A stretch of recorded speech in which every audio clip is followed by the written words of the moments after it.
Welcome to the Swing Left Nebraska podcast that's all about energizing communities, advocating for change, and making a difference in the great state of Nebraska. We'll dive deep into the heart of Nebraska's progressive movement, exploring the stories, strategies, and initiatives that are shaping the political landscape. We're here to amplify the voices of candidates, local activists, and community leaders who are fighting for a more equitable, inclusive, and prosperous Nebraska. Swing Left Nebraska is your go-to resource for staying informed about key issues, upcoming elections, and how you can get involved. Whether you're a seasoned organizer, a concerned citizen, or someone who's looking to make a difference for the first time, we've got you covered. Get ready to be inspired and let's embark on this incredible journey together. Welcome to the Swing Left Nebraska podcast. Welcome, newbies, and welcome, old time listeners. It's been a hot minute, but Sydney is back to help us unpack this special session happening right now. I'm thrilled you turned in. So, let's do a show. All right, Sydney, we are back together again. Who knew that we would be back just in a few short months? But we've got a special session that we need to unpack. So I was hoping you could bring it down to the basics for us. Like, what is this special session? What are they talking about? What is going on? It's so nice to talk to you. I know we didn't really expect to be covering the legislature like this summer. I know the governor had talked about how he planned to call a special session, but he didn't really officially do it till just the day before. They were to start on Thursday. So it's really just been very chaotic. A lot of people are not aware of what is going on and any of the details in these very, very large, far reaching proposals. They're just being drafted and published on the legislature website in the last day or two. So it's very discouraging for so many people that they are having a hard time finding specific details and how it will impact their family, their business, their neighborhood, and their schools. I'm really glad to talk with you today and go over it a little bit. Why were they called back for this special session? What is the main Sure. purpose of this? So normally the Nebraska legislature meet what they call biennium. They have a 2-year session and they start in January. And the first year is the quote unquote long session, which is a 90-day. They convene for 90 days. And then the short session, which is the second year, they convene for 60 days. And they must address all of the responsibilities and, of course, budget. That's one of the major requirement and authority that we give our legislature with the Constitution. And they partner with the governor, but there's been, of course, we're seeing tension between these two branches of government. And so the senators worked last session with the governor and tried to pass a property tax bill. It was LB 388, if you remember, back in April, and it was rushed through the legislature. The details were hard to come by until the very end. And then it was on the very last day of the session that Senator Linehan pulled it because they didn't have the votes to pass it. And the governor vowed that he would call the senators back for a special session and said, at the time, we're going to have a special session and we'll keep calling you back until you get it fixed. He was kind of threatening the legislature. And then, not very long into the late spring and summer, he was saying, okay, we're going to call a special session. It'll start at the end of July. And he had these listening sessions all across the state. I think 20 towns or more he visited, and many senators joined him, and they would go and have these round tables and town halls talking with people about property tax. And that's great. But he and the senators that were working with him on this never had any town halls in Omaha or Lincoln, where obviously the majority of people in our state live. And so, as people were learning more about some of the outline of the policies, there's been just a lot of concern. And I really appreciated that Senator Kavanaugh and some bipartisan group of senators held listening sessions last week on Sunday and Monday in Omaha and Lincoln. And so it was good for them to be there and to listen to the concerns by the senators, to listen to concerns and suggestions from Nebraskans. But they still didn't know for sure if the governor was going to make a call for a special session until late Wednesday afternoon. He finally did the official call. And what that means is a proclamation, and it's required by the Constitution that the governor, if he wants to call a special session, that he issue a proclamation and give outline about what the session will encompass. And so there were details in that call that were part of what, really help people see that there's going to be restrictions about what the senators can do in the special session. When you talk about taxes, generally in Nebraska, people think of it as a three-legged stool, is kind of the way it gets talked about quite often. And property taxes, sales taxes, and income taxes. And this session that he has called did not include any parameters or guidelines regarding income tax.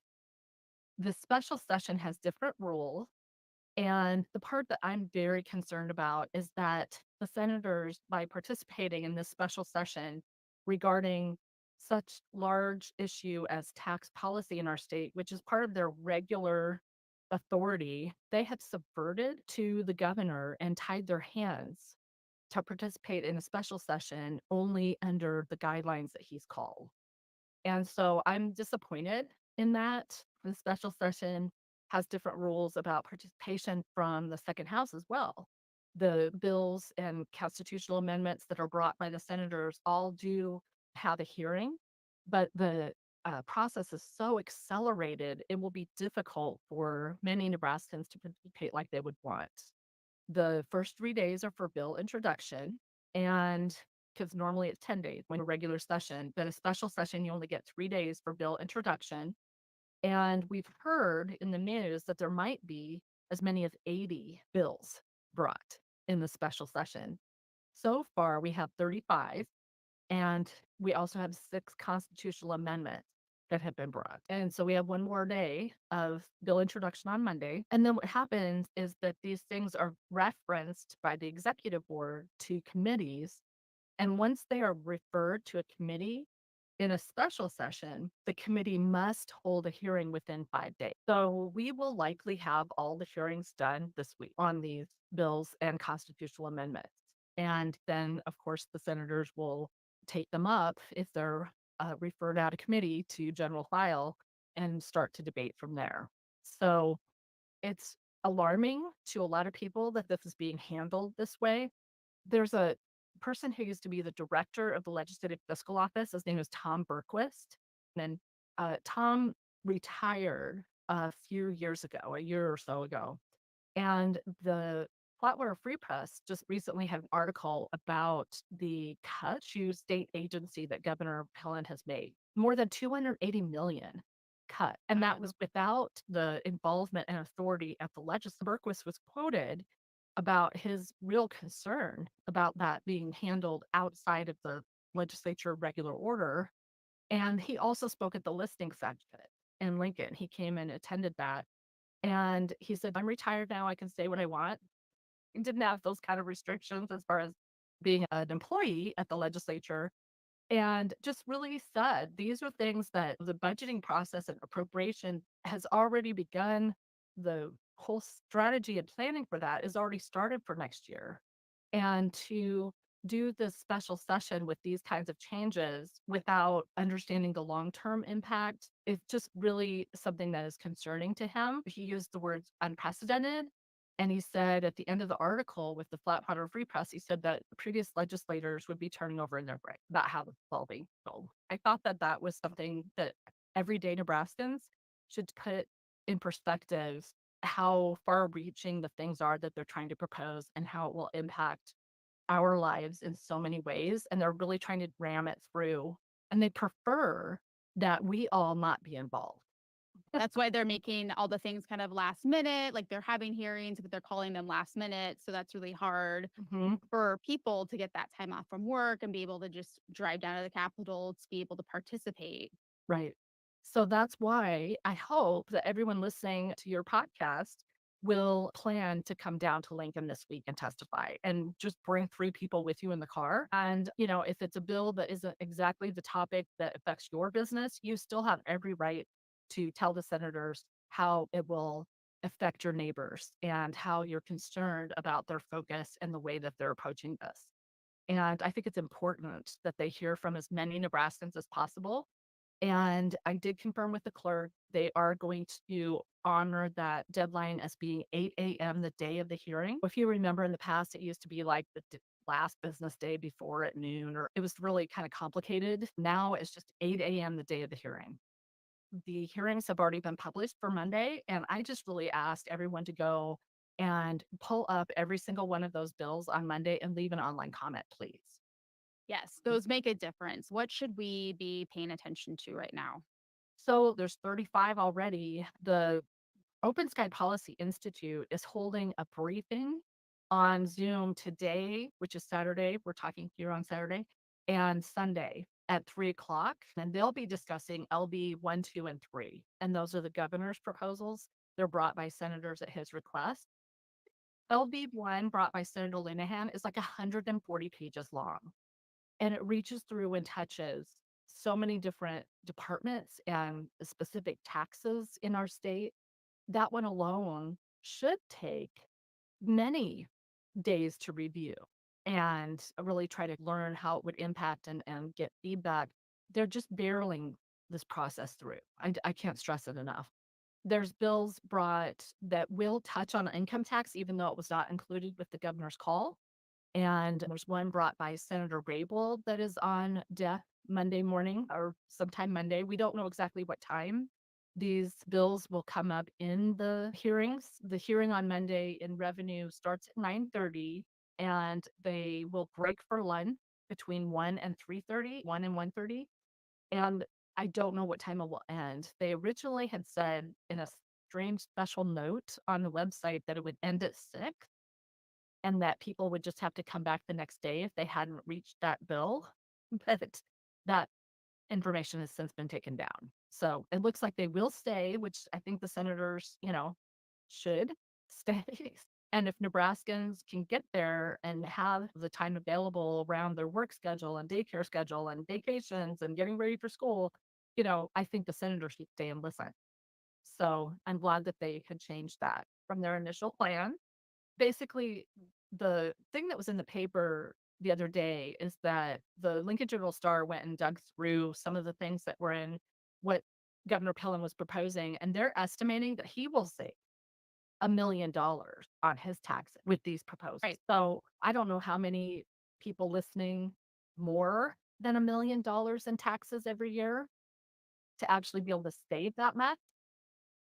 But most people will be impacted when we raise taxes on everything like haircuts and oil changes and certain advertising costs. One of the things I was reading from the Open Sky Policy Institute about getting ready for back to school is they're going to raise taxes on zoo membership and sporting activities like youth sporting events. Everybody's got kids in soccer or baseball or all these types of things. And that's where the taxes will be raised instead of on some of these very large property owners Yeah. throughout the state. So it's really going to be hurting like everyday Nebraskans just trying to live their life, working their jobs. It's going to be impacting the middle class, lower class, and really helping those who have a significant amount of money. I do want to say there are a lot of people struggling with property taxes, and I don't want to minimize that. People on fixed income, and there's been so many increases to valuation. Maybe the levies haven't changed, but the valuations have gone up so high that some people with their property taxes are having difficulty staying in their homes. And so I'm not trying to minimize that problem, but I think we could solve it in different ways than what the governor is proposing and some of the legislators, because they're trying to take this problem and setting hard cap on local city and municipality.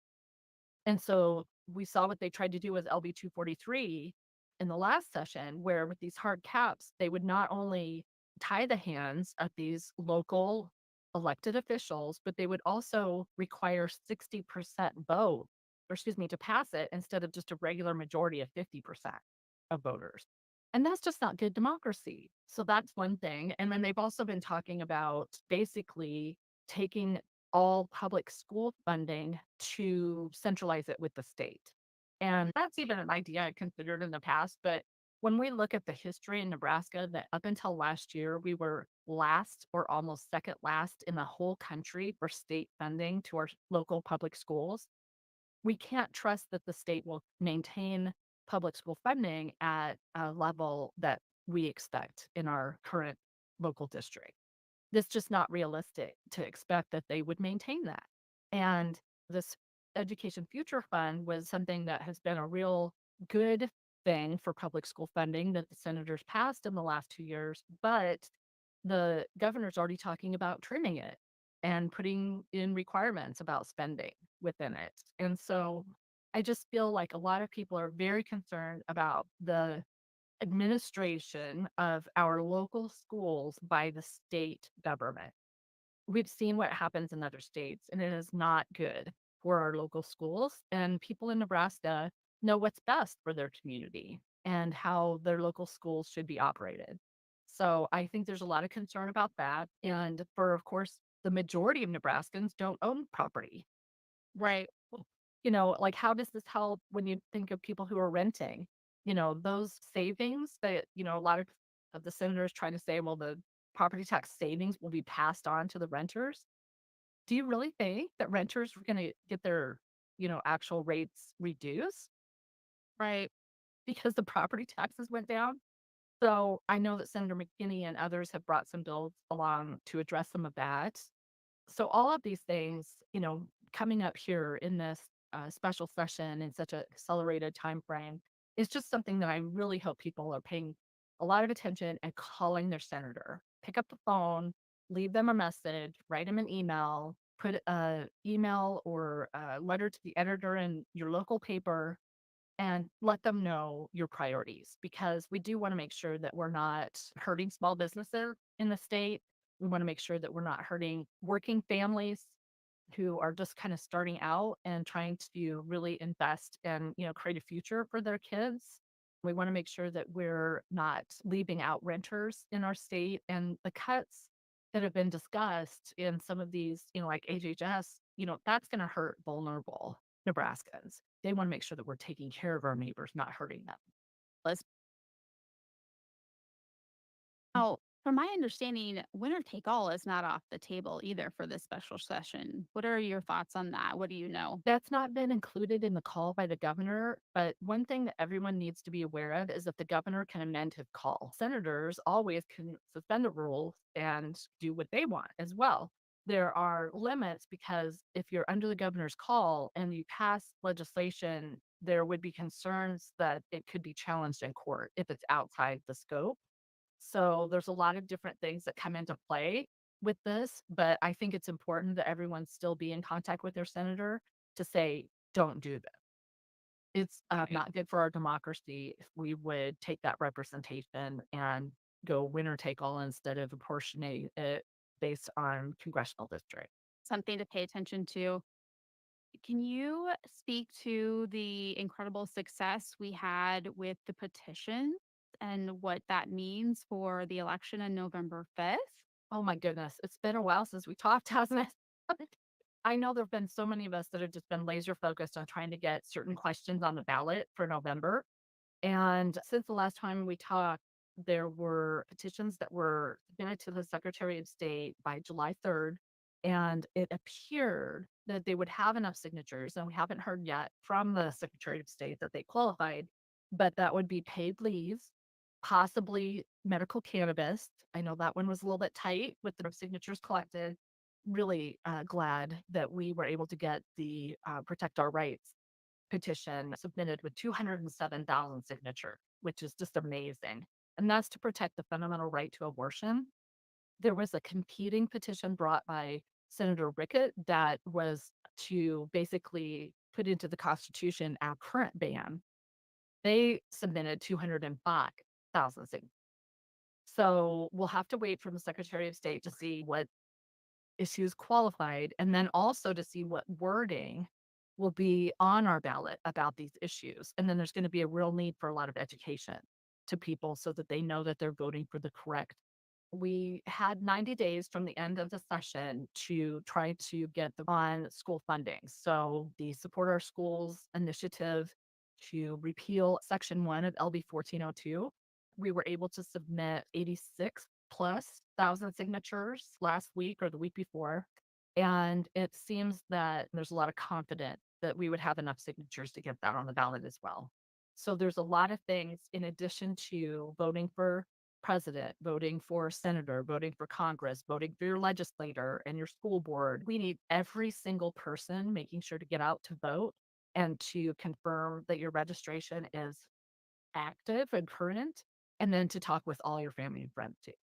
If you need reasons to vote, here's three good reasons. We want people to have access to medical marijuana, access to abortion, and to keep public dollars out of private schools. So, yes, thank you for catching us up on that. Well, and I did want to say that these bills coming before the senators in this special session, of course, we want as many people as possible to testify and submit online comment. But that doesn't mean that you're not also emailing your senator, emailing the committee members, talking with your neighbors, posting on social media, submitting letters to the editor. All of these things need to be happening and hopefully help the senators see that this is not good policy, not what we want, so that they can just get out of this session and we can all focus on moving forward to November. I just really try to kind of remind myself that these are lame duck legislature right now. This is a lame duck special session. Many of these senators are term limited and not up for reelection. And the regular order regarding some of these issues, when you talk about appropriations, taxation, and changing just such a major way that we approach funding for schools and things like that in our state, they shouldn't be happening in a rushed, chaotic special session that was called at the last minute and that most of the senators didn't even attend the listening sessions in the city that the majority of their citizens live in. There are concerns coming from both quote unquote sides of the aisle. Education leaders are concerned, state chamber and businesses are concerned. We've got conservative groups such as Americans for Prosperity Nebraska chapter. They're concerned. They have a tracker on their website that is keeping count of the money spent so far with the special session. And the last time I looked, they've already spent, I think, like 30 something thousand for the first 2 days. Because it costs us extra every day that the legislators are in special session. Yes, when necessary, when there is an actual emergency, but this is not that. It's a manufactured emergency, I'd say. Yeah, I wish they would have addressed some of these things during the regular session, but so many senators have veered toward extreme partisanship that they would not listen and their ideas were closed to considering some of the more intriguing ideas. So I'm hoping that they will take some of these ideas and bring them back in January and we can address it when it makes better sense. Absolutely. Well, but thank you so much for everything you do. I really appreciate all of your work with educating Nebraskans and then also the example you set for taking action, not only with people participating with their government, but with elections and trying to get good people into these positions of authority. I just wanted to say thank you. Well, Sydney, thank you. You always have the best compliments and right back at you. I could not provide the education and information that you are able to do. You have such a good way of explaining everything and making these sometimes complex topics a little more easier for us to all understand. Thank you for bringing your knowledge and sharing that with our listeners today. Thank you so much for tuning in to the Swing Left Nebraska podcast. Be sure to tune in next week because Sydney and I will continue to unpack this special session. In the meantime, let's mobilize, let's take action, let's go. Ready, set, go. Get ready to go.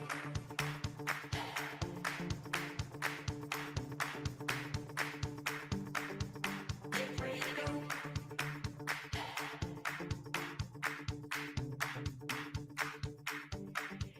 Get ready to go.